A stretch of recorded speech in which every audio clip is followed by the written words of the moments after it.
We don't call them techniques because we believe techniques, uh, to use a technique, you move a horse without realizing really what you're doing and what that horse is thinking.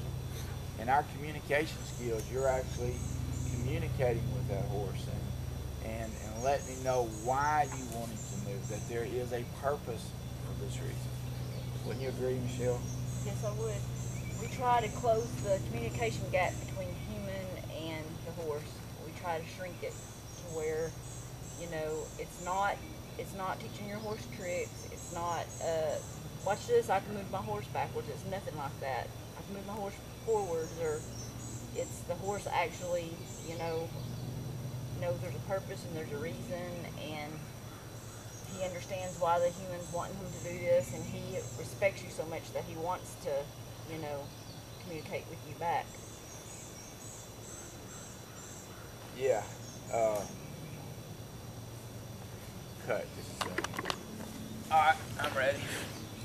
Okay, on our method, Michelle, a lot of other people in the way that they train, they're taught do this first, do this second, do this third, do this fourth, do this fifth, and you have to do it this way with each and every horse.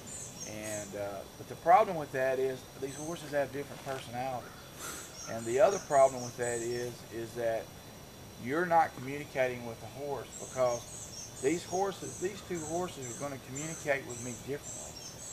What might work with one horse is not going to work with the other horse. Just like these two horses right here, you can see that these two horses have two totally different personalities just by watching. So he couldn't do the same thing 1, 2, 3 with Sonny and do 1, 2, 3 with Toby, because that's not communicating. That's just ABCs and 1, 2, 3s. Yeah. A how-to thing, and this is not a how-to thing.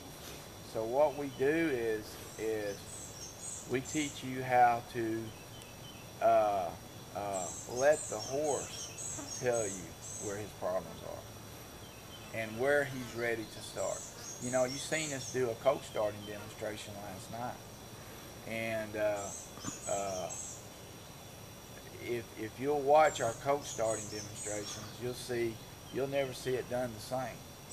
We're going to do the exercises that we do, but we may do them in a different order.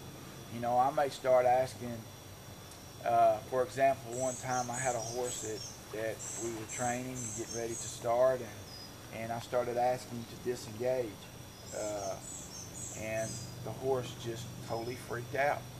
So instead of continually adding pressure and energy to that horse and saying, no, you disengage those feet, what did I look like then?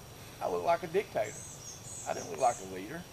Hey, I don't want to get this horse any more scared than what he already is. Already he is scared to death and has a lot of fear in him. So what we do, instead of doing A, we go to B. Or we go to C. We go to something else that is going to relax this horse, and then we may go back to A.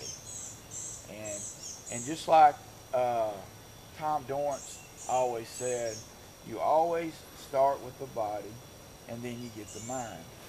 See, a lot of trainers, they start at the front end of the horse and they go directly to the mind. Now that's how we do it as humans. Our teachers teach us eye to eye. They look at us and say, okay, now this is how you do this. You can't do a horse that way. And then you go back to the instinct.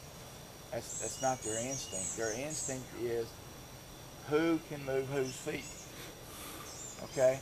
There you go to space. There's where space comes in. So they understand that our method, our communication skills has to do with space, release of pressure, and all of these things that I just talked about. Because